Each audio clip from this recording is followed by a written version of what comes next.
Good morning, and thank you for tuning in, joining us for the Kehillat Sharei Torah daily review of Hilchos Purim, the laws and customs of Purim, for Wednesday, March 2nd. A person who's alone for Purim, God forbid, may have been the case last year. Hopefully no one will be alone this year.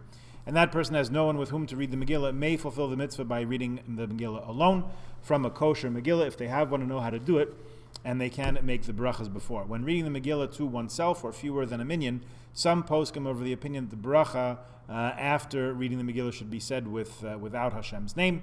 The custom is, however, to say it with Hashem's name.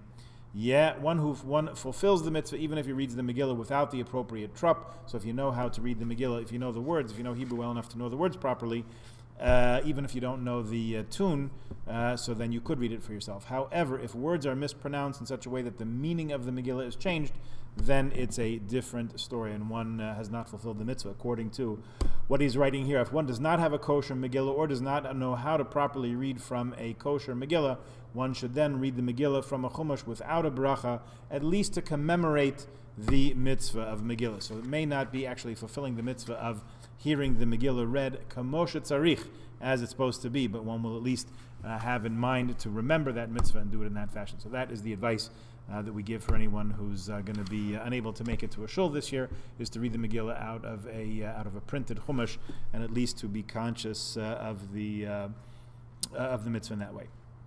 Okay, that's going to wrap up our conversation about Megillah reading. Please join us again tomorrow. We'll start talking about the other mitzvahs of Purim, including Matanos Levyonim.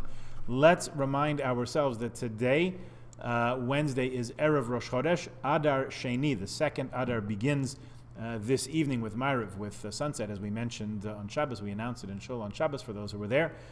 Second Adar begins tonight. This is the month in which we usually commemorate yartzites. If someone has a yartzeit in Adar, we could celebrate birthdays. If someone has a birthday in Adar, it would be celebrated in Adar Sheni and second Adar. If one wanted to be stringent, one could accept birthday wishes on both the Adar Rishon and the Adar Sheni occurrences of one's birthday, just to fulfill all opinions.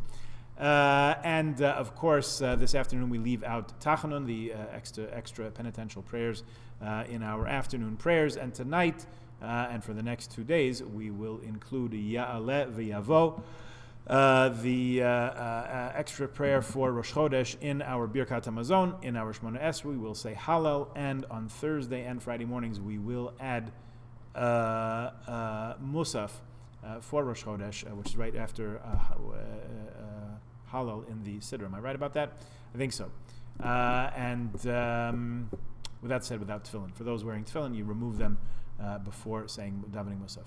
Okay, Guten Chodesh, Chodesh Tov, be happy for all Klal Yisrael and for the whole world. Everything that seems bad now, we say V'nafaychu, may it be transformed, turned upside down, turned inside out.